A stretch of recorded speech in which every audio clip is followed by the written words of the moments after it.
Bea Birdsong, welcome back. It's wonderful Thank, to have you again on the show. thank you, Mal. Thank you. I'm And so happy to be here. very difficult times for humanity. And we're going to talk a lot about the light of picture books and the light that you project. And Bea, it's wonderful to have you back. I'll just mention, because I'm going to forget, that my name is Mel Rosenberg, and I'm speaking to you from war-torn Israel.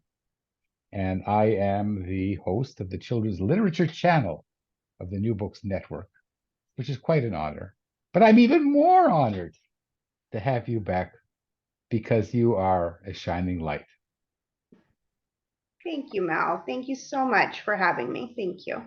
And for a shy person, you're doing very well. Are you still shy, Bea? Yes, I am very shy, and events are sometimes difficult for me. But when we focus on books and what we're all trying to do for the children, that really helps me. Wonderful. So I'm tickled pink. Actually, I'm tickled mauve. I put on my favorite mauve shirt for you. Ah, So first of all, let's talk about the reason why we're here, ostensibly, which is to, I mean, the real reason is because I love to speak to you, and share your positivity with the world.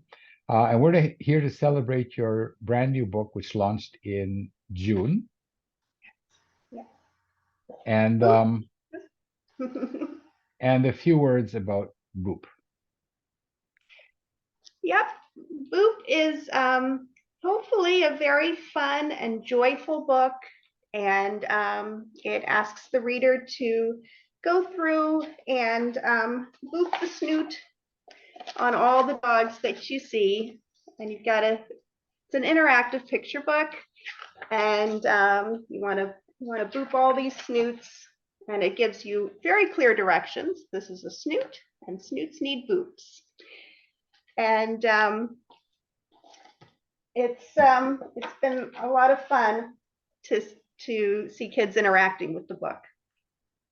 Okay, is it for like a little bit of a younger age group than your previous How to Spot a Best Friend and I Will Be Fierce? Right. It's marked as I think 3 to 8, which are all my other books too. But I definitely think this book could be used, and I know it has been used with younger kids, with toddlers, and even babies as they go through. And because it's a simple text, and even the youngest, maybe not a newborn, but even a 1 year old can go through and touch all the dog noses and find them on the page. It's wonderful. So talk about the illustrator, the publisher. We've already talked about your wonderful agent, Melissa Edwards, who was on the show, and she vouched for your incredible story that we'll mention in a few minutes. So this is an opportunity to mention Melissa and the publisher and the editor and the illustrator Yes. and and So, and and your late dog who inspired it all. yes. Thank you, Mel. So I do definitely want to talk about the journey of this book. Lindsay Hunter is the illustrator, and she is amazing. If you look at some of the illustrations here, she's so great. And I love, where's the page?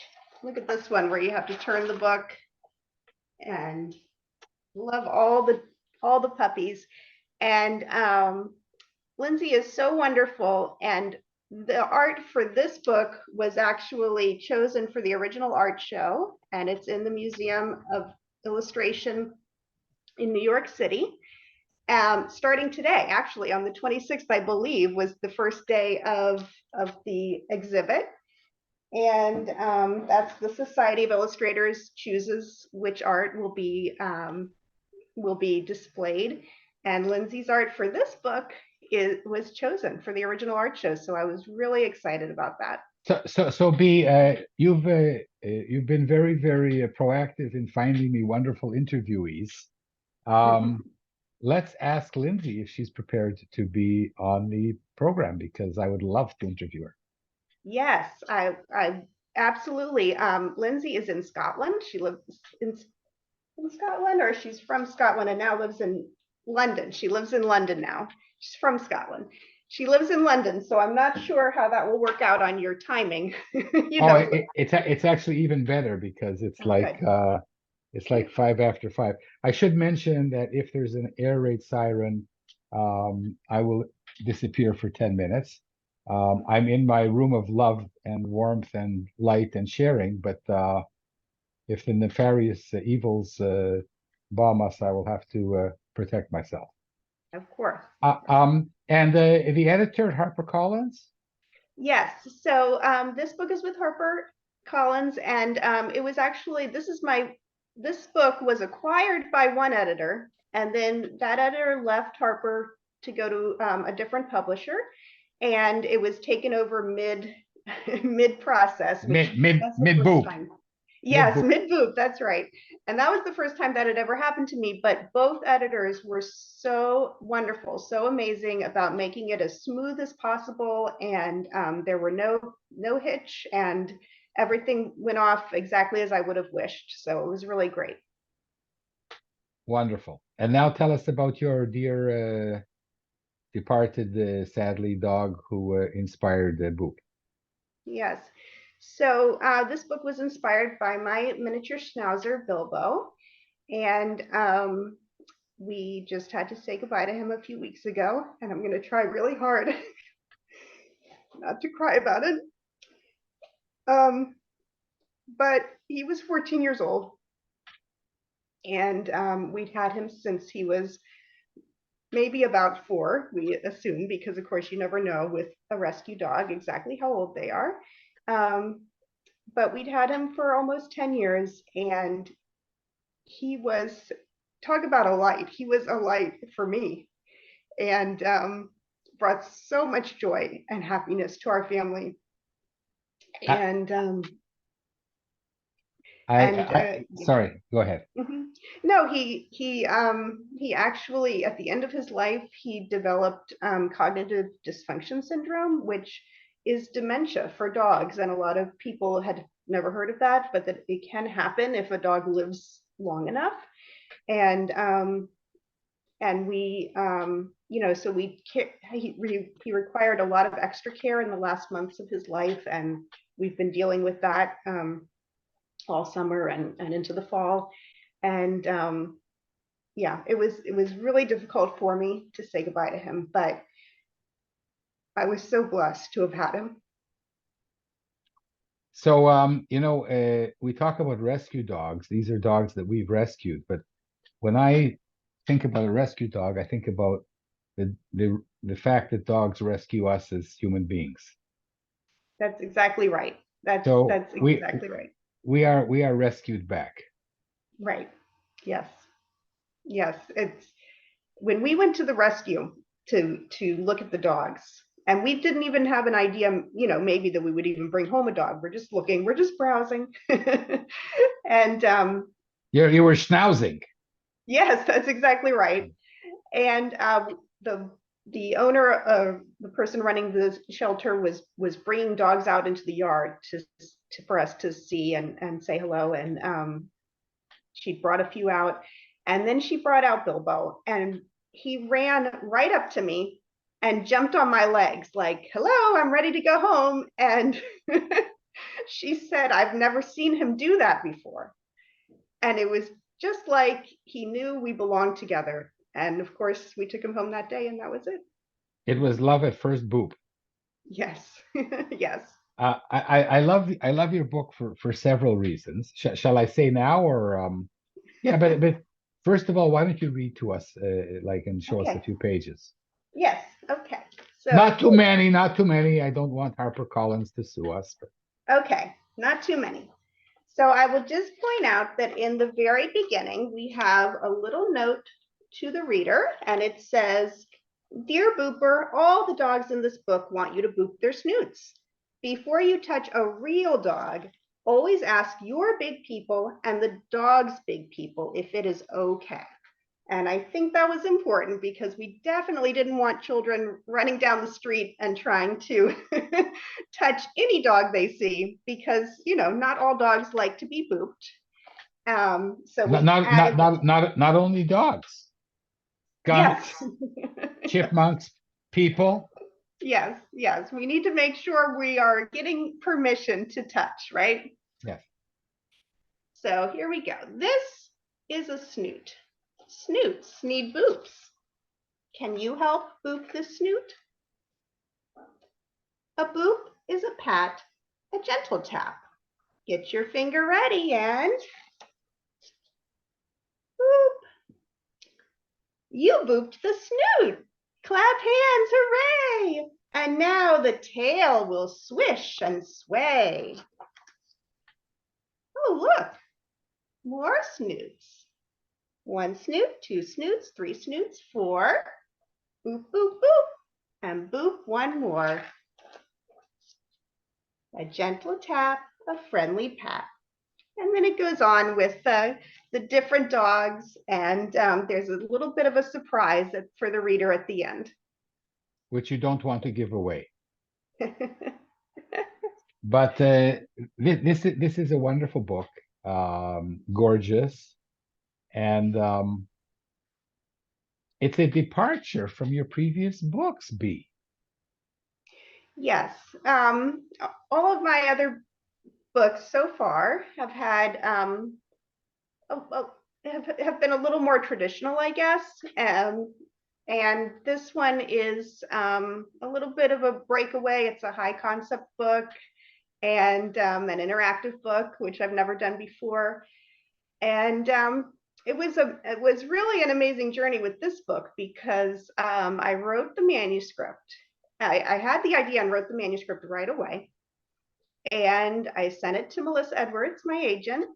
And I almost always send Melissa first drafts because if she likes the concept and everything, there, I can always work on small things later, but we need to know if she's gonna like it or not. So Well, hold on. Hold your snoots, dear. Do you ever send something to Melissa that she doesn't like? Does that happen?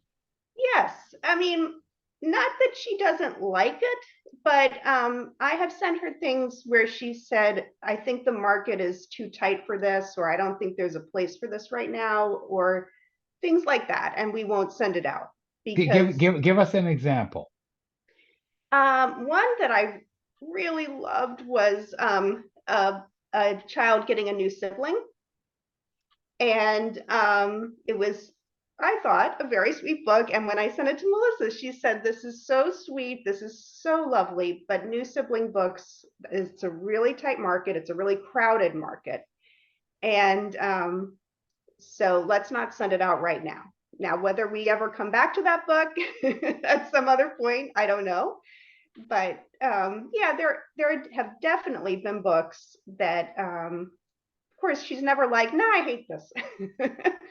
But she's, always says, I like this, but if it's something that she doesn't think will sell, and that's good because you want an agent who will tell you, that's part of her job to say, I think I can sell this. I think there's a place for this. We can get a deal for this book, or maybe not right now. So yeah, so when I sent her Boop, she said, I love this, I think it's hilarious, but let me just send it to a couple of people to see. And actually, I didn't, this is over email, and I didn't know she meant send it to a couple of editors. I thought she meant send it to a couple of other agents or friends or whatever to see what they thought. And a few days later, she said, we have 4 offers for Boop. And I didn't know we were on submission. So It's a good thing she didn't say, go into the Barnes and Noble, your book is selling. right, right.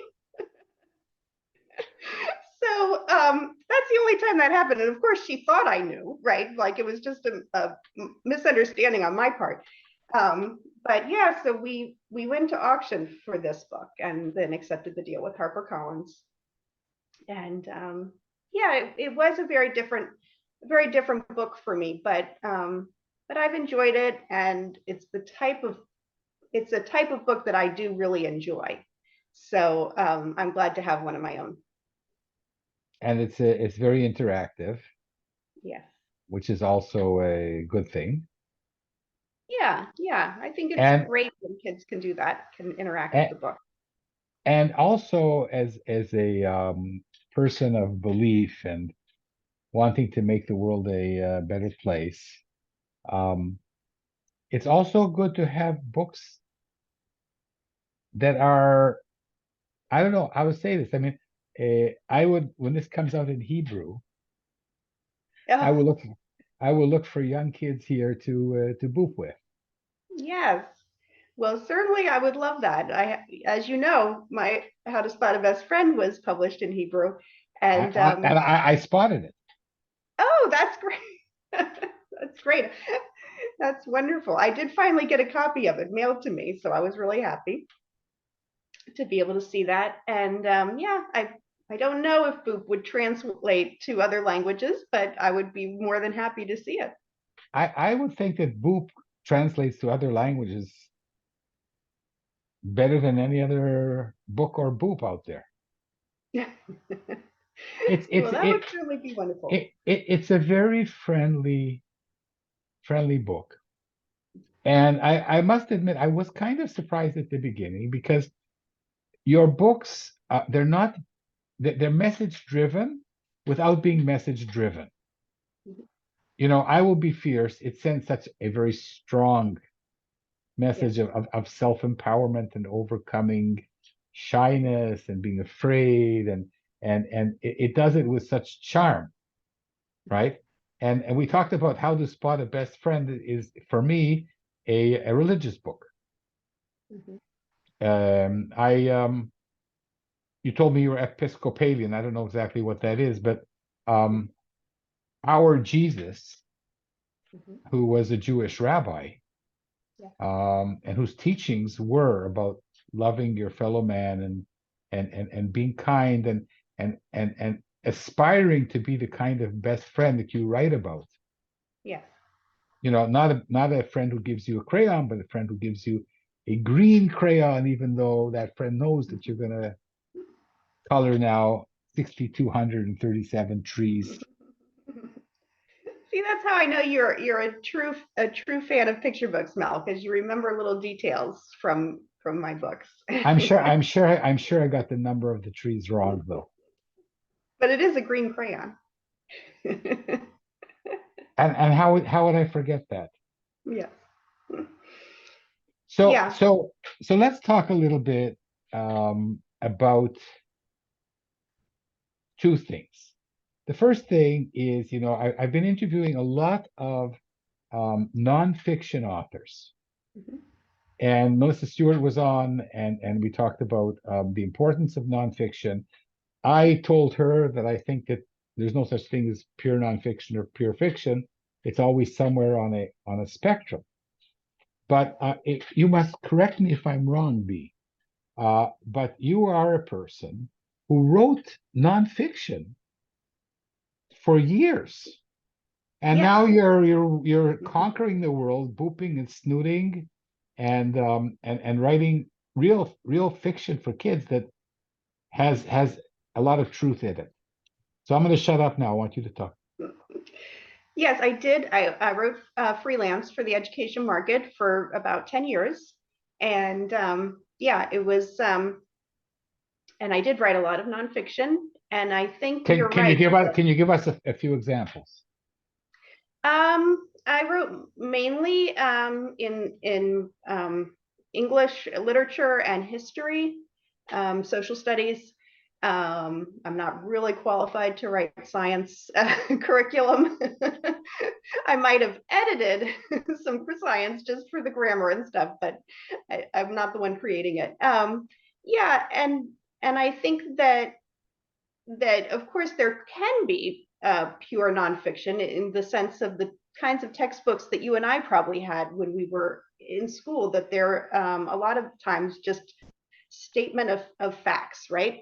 But the best way to present nonfiction is with a story, with a narrative going through it. So that's Okay, what I but tried to do. yeah, but you know that the Jews, they have this comment called oy vey, oh no. When you tell a scientist, right, to tell a story, Mhm. usually they bridle. They say, oh no, no, no, we just want to tell the facts. But actually, scientists are always telling stories, and the scientific paper is a story about my research. Right. And now you're on air in Mhm. front of the whole world saying that the best way to talk about facts is by telling a story. Why? Yeah, Why? Why is that? I think we as people in general are wired for, right. There's a wonderful book by Lisa Crone called Wired for Story, and it is true that we are wired for story. That's how we understand the world. And you're much more likely to remember something you learned in a classroom or from a book or in any setting if you can connect it to something in your own life. And the way you make those connections is by hearing it in a story form. So there are so many wonderful nonfiction picture books out that do this really, really well. And I haven't written one myself yet. I'm not saying I never will, but I haven't done it yet myself because there are so many masters doing it so well, and it seems like they all understand that certainly a biography, a picture book biography, is told in the form of a story, but seems like every other topic has also, there's a way to tell it, so that children have something to grasp onto and say, oh yeah, that's like me. The researcher, the scientist in the lab tried again and again and again with experiments and kept failing until they discovered the truth of what they were trying to discover. And the kid learning to tie their shoes or to ride a bike is can make that little bit of a connection. Oh yeah, I tried again and again and again until I got it right too. And you just need that little bit of connection for it to make sense. B, I think that you're telling me your next book, dear. We're on a roll here. Well, listen, I watched one of your other interviews and you were talking about a book about a left-handed character, and I'm left-handed. So, I think we need to get together and write that book. Who, you and me? Yeah. Tomorrow. I actually have a picture book somewhere with a left-handed character that I wrote very early on, and I'm not even sure which computer it's on, but yeah, it's actually amazing when you start speaking to creative people, you'll find a much higher percentage of left-handed people in the group than you would in the general population. One of the first panels I ever did in 2019 at NCTE, we had, I think, 6 people on our panel, and 5 of us were left-handed. So it was like, this is odd. I should ask everybody if they're left-handed. Yeah, I did. I didn't think about that. Yes, no, you and I should definitely have a little chat about left-handedness. And of course, I've also tried. And it's not easy. We talk about own voices. You should write about things that you are. sure. But if I think it's harder to write about things that you are, because it doesn't let you have that merry little dance. And like and get and every time I try to write about a left-handed character, it's not. It's a character who does everything differently or whatever, but is not necessarily left-handed. Yeah. Yeah, you and I'll have a chat about that. Okay. Um, Maybe we should offer a prize, for the left-handed book of the year. Anyway, um, that's incredible. And so, do you think so? So why do you write fiction? Give me the real reason. Mhm.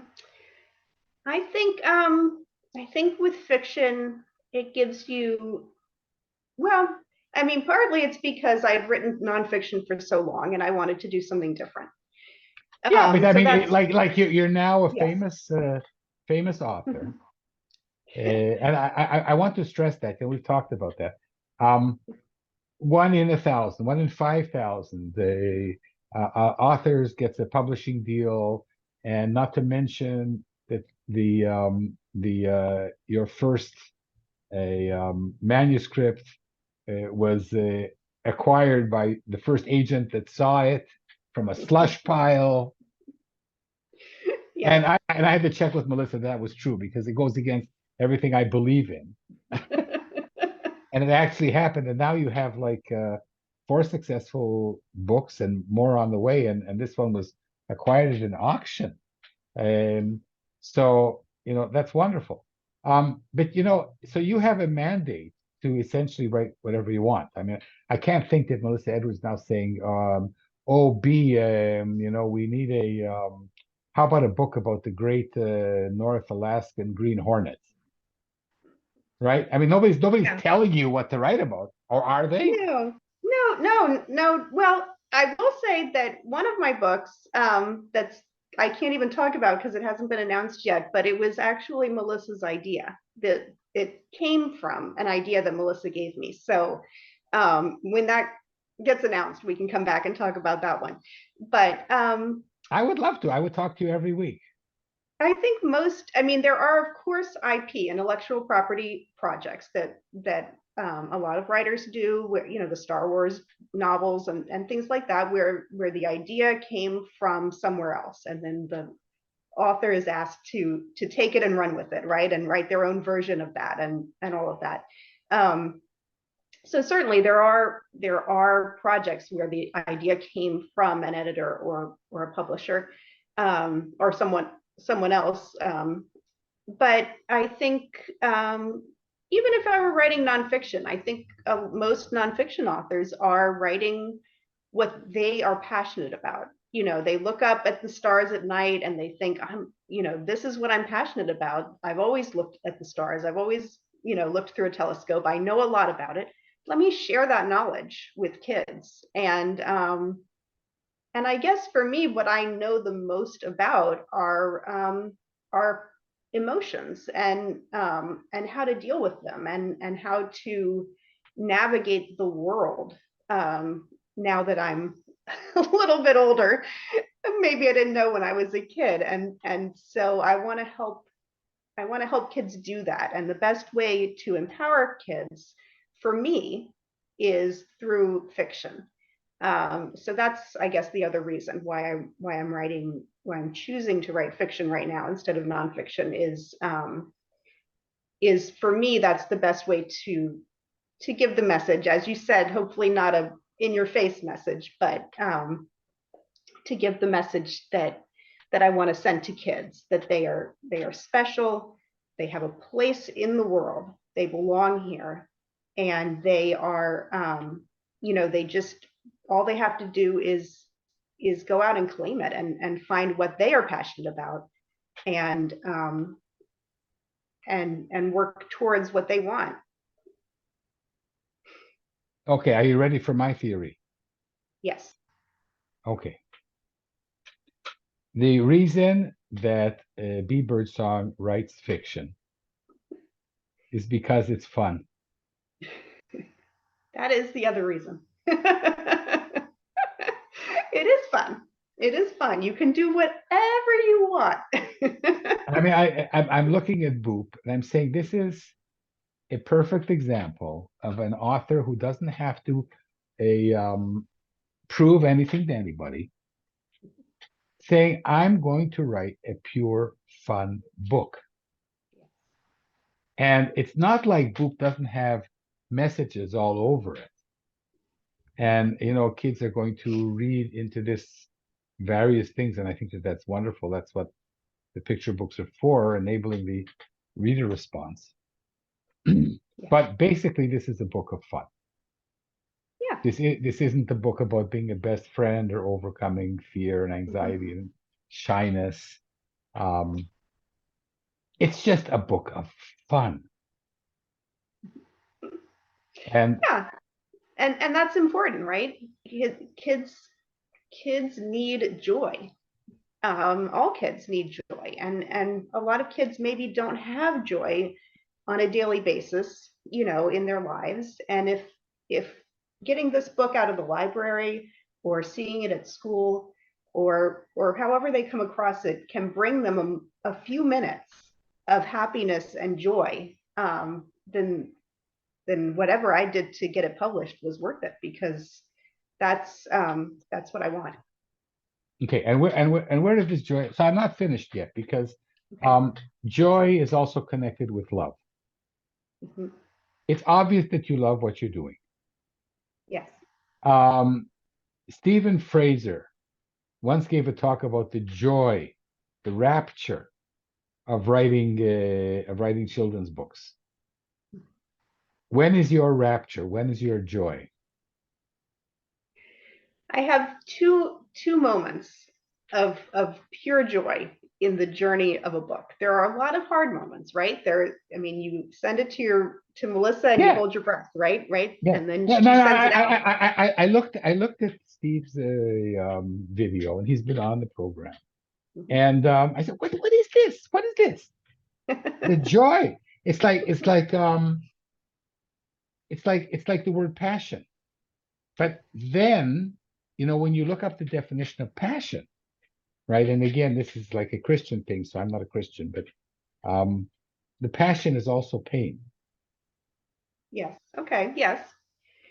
But for me, there are all the hard parts, and it's hard for me, just like other authors. Believe me, it's hard for me. And but there are two moments of joy. The first is when I actually write the book. I I love that part so much. The finding the perfect word, having the rhythm of the text flow together, creating something out of nothing, out of just my imagination, is an amazing thing. And so that's the first part. And I get that part whether it becomes a book or not, right? So that's good.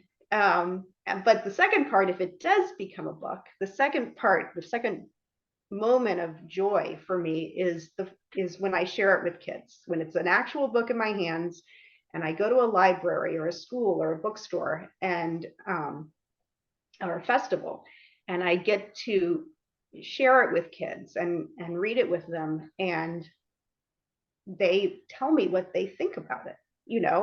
I watch their faces as I'm reading, and then they share their thoughts about what I just read, and that's really a gift. That's an amazing gift to hear what your readers think straight from them. And one, I did a book festival in March, the Lexington Book Festival, and I got to read. Boop wasn't out yet, but of course my other three were, and I got to read them all three as I sat there with the kids. I read all three books, and that was amazing, because usually when you go to an event, you're reading your latest book, and that's all you get to do. You're reading just the one that just came out. But they gave me space and time to read all three of the books that were out. And then I got to hear each of the kids tell me which was their favorite. And they all had. I didn't even ask. I didn't say which one was your favorite. They started volunteering. I liked the one about the friends. I liked the one about, and each of them had reasons why a different one was their favorite. And that's that was joyful for me too, because I'm, you're each book, and all of the writers who are watching this right now, all of your manuscripts have a reader somewhere. It's your job to keep pushing forward and pushing forward and pushing forward to get that book into their hands. But there's a kid there waiting for it, and and it might not be for the kid next to them, but there are readers waiting for that book. And that, I mean, as authors, how can we not love that, right? I'll tell you how we. First of all, I will share. I think that my book came out after we had our first interview, and just Yes. yesterday on Zoom, I read it to 30 kids and two other books that I love. The Paperback Princess, Robert Munch, and Don't Let the Pigeon Drive the Bus. And a girl, 5-year-old, she says to me, this blew me away. She said, "Is your book for kids or for adults?" And I'm like, another oy veyman. You've stripped it bare, haven't you, kid? That was really so. What I did, because I really didn't know, and I still don't know the answer, of course, is I said, "What do you think?" Mhm. She says, "I think it was written for kids." And I say, "Yeah, I'm glad you say that, but it was actually written for grown-ups too." Um, and so, who do you write your books for? I absolutely write my books for the children. And it can be a tricky thing to navigate because before your book can reach children, it has to make it through a whole lineup of grown-ups. And grown-ups are not necessarily looking for the same thing in a book that the kid is. So it does have to be, a picture book has to be for kids and grown-ups, because first I have to make it past Melissa, and then we have to make it past not only an editor, but unless the editor is the head of the imprint, we have to make it past their whole acquisitions team. So that's a whole bunch of grown-ups right there. And then we have to make it into And bookstores. not necessarily childish grown-ups either. No, they are fully adult. Unlike you and me, Mel, right? They are fully adult. And you have to, and they have very good reasons why they choose different books, right? And I don't necessarily know those reasons. I'm just writing the book I want to write. But you have to make it past them. And then you have to make it into the bookstores, which means making it past a bookseller, the person who chooses the books that go on the shelves, or a librarian who chooses which books to order for the library. And then you have to make it through either a teacher or a librarian or a parent or a grandparent or an aunt and uncle or someone in that child's life who will purchase it, because 4 and 5-year-olds don't have the money to go out or the means to go out and choose their own books. And you have to make it past. I mean, that's just a huge lineup of grown-ups that have to approve your book before it can be put into the hands of a child. And so it is true, and Melissa and I talk about this a lot, that this might be a perfect manuscript. And you hear writers say this when you go to a conference or whatever. This is, my kids loved it, or my students loved it if they're a teacher. But first, before it can get there, it has to make it through the grown-ups. So it has to have something that will make all of those adults say, okay, yes, I agree that this is a good book for a child, and that children will like it, and that it will be an important addition to the canon of children's literature. And so we don't want to have to consider adults in writing, and I don't. When I first write it, I don't really. But in the end, Hold on, Bisa. I like it. This is the segue towards my question. okay, You were a kindergarten teacher, if I remember correctly. yes. So you have a one up on everybody who wasn't a kindergarten teacher. By the way, I was a little bit of a kindergarten teacher. I assisted my late mother, but perhaps not enough like to have the expertise that you do. Um, but who is that person that you write to Mhm. when you have the idea for Boop or for Sam's First Word or How to Spot a Best Friend or I Will Be Fierce? I have a theory, so you can say whatever Yeah. you want, but I'm a scientist. I'm Um, I'm going to decide. Yeah. I I think initially there are probably a lot of kids in my head, right? There's my son when he was that age. He's 25 now, so but when he was that age, and there are I have 7 nieces and nephews, and so that's a lot of kids right there. And my cousins have kids, so I have a lot of kids, or I have had, in the case of some of them who have grown up now, a lot of kids in my life, and of course former students. But I do have them in my mind sometimes, different ones. But I think what it comes down to is I'm writing for me, right? I'm writing for the kid that I was. For I'm sure. writing, yeah, I'm writing for 3 or 4 or 5 or 6 year old me. And what Yeah. book did I need? Yeah. And we talked about this. I Will Be Fierce. That was the book you needed when you were 5. Yes. And how to spot a best friend. Yes. You needed that book too. Yeah. Yeah, I think because I have had friends in my life who were not true to the friendship as I was. And so absolutely, I think, for me, and I'm not saying for any other author, because everyone writes for different reasons, but for me, in the end, I'm writing for the child I was. And then so it's interesting because then you have to be very lucky with the reader response to find the child and the other, dozen disciples that have to select your book before it gets into the hands of the child that you really want to read it. Yes.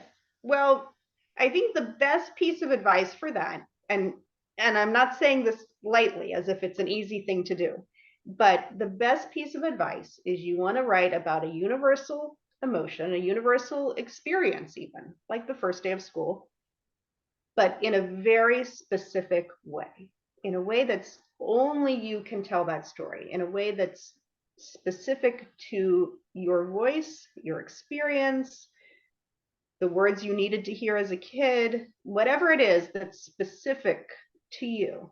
But the underlying thing has to be universal. So, um, whatever that is, there are a lot of books about grief and losing a grandparent. And there are books about, of course, the first day of school, or trying to learn to do something, or thinking that you're different as a kid, right? That's a common theme, or being afraid to speak up, or those are all universal experiences, in that most people will have had a moment of that in their lives where they were trying to accomplish something and couldn't do it, or where they had a first day, whether it was at school or a new job, or moving to a new home, or whatever. They've had that experience of being new to a situation.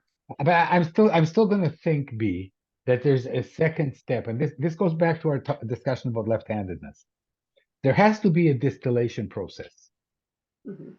because I was miserable as a left-handed kid. I suffered, but the reason I haven't, maybe now you and I will find them, but the reason up until now is because I haven't been able to distill this into a story.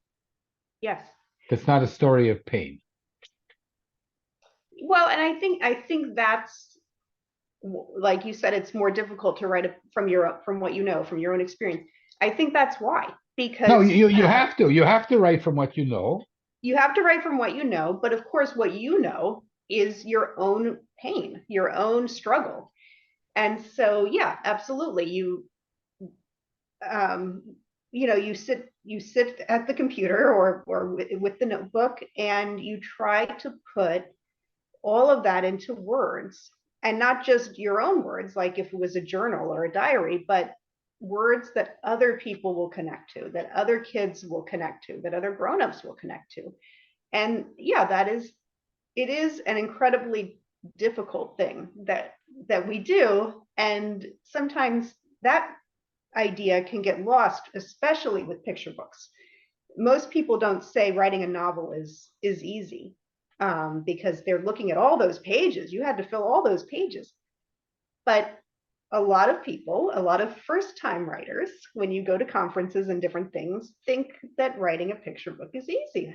It's 200 words, 300 words, 400 words, no problem. It must be easy because it's short, right? But, I think it was Mark Twain that said, if I had more time, I would have written a shorter letter. It's incredibly difficult to tell a whole story with all of that pain and struggle and anything else you want to put into it in there in an engaging way, by the way, in under 500 words. That is a difficult thing to do. And I think you and I, and probably everyone watching this are blessed that we get to do that. So I'm going to go back to something that you shared last time, and that is that you had experience writing things in 500 characters. Yes. And that's wild, because when I was starting out in my serious journey to be an author, Karen, my early on mentor, she said to me, I want you to take this story and write it in 18 words, which is impossible, but I did, sort of. And then she looked at me and she says, oh, I didn't really mean 18, it could be 23 or 26, but this is definitely, your ability to write these one sentence pitches, these PB pitches, these PB pitches tomorrow. I don't think anybody really looks at them, but it's good for the author to practice trying to, and if you can't write your story in a sentence or two, there might be something wrong with your story. Yes. I mean, what is the story about? And you need to be able to tell us. If you say, well, it starts with this and then this happens and whatever, you're telling us the plot, but you're not really telling us what is it about? What's the heart of your story? And that's what your one sentence pitch should be. What's the heart? Wow. That is so powerful. Bea, I'm going to go back now and rewrite all my pitches. Not what is your story about? What is the heart of your story? Yeah. You are incredible. This is the best place to say the following. Bea Birdsong, you are incredible. I'm going to cry when we say goodbye today, but hopefully this war will be over soon, and we'll be able to reconnect and write our left-handed story together, or talk about shining light on people. Before we leave, one sentence on your book that's been announced that isn't out yet, on the family tree, which is intriguing. Intriguing. Oh, intriguing. Oh, sorry. That's all right. My next fall of 2024, my next book will be released. It's called How to Grow a Family Tree. And it's about a girl who lives with just her mother. And she discovers that chosen family can be just as important as your biological family. That's the heart of the story. That's the heart of the story. Bea Birdsong, you're incredible. Mel, so are you. Thank you. Keep shedding light and joy and wonder, and sharing your incredible stories with children all over, here in Israel too, in Hebrew. Yes. So thanks. Thank you so much. We have to say goodbye. Goodbye. And we've been with Bea Birdsong, celebrating her new book out just this summer, Boop, an interactive book of fun and joy. And I am Mel Rosenberg, the host of the Children's Book Network for the new, no. See, what am I? I am, don't laugh, I'll get it right. My name, I know. I am the host of the Children's Literature Channel of the New Books Network. See, that's what a war can do to you. Bea, this has been wonderful. You've taken my mind off of the hatred and evil and darkness. And we've spent 45 minutes talking about light and joy and sharing love and friendship. Bless you, dear. Thank you so much, Mel. Thank you. Love, dear. Bye.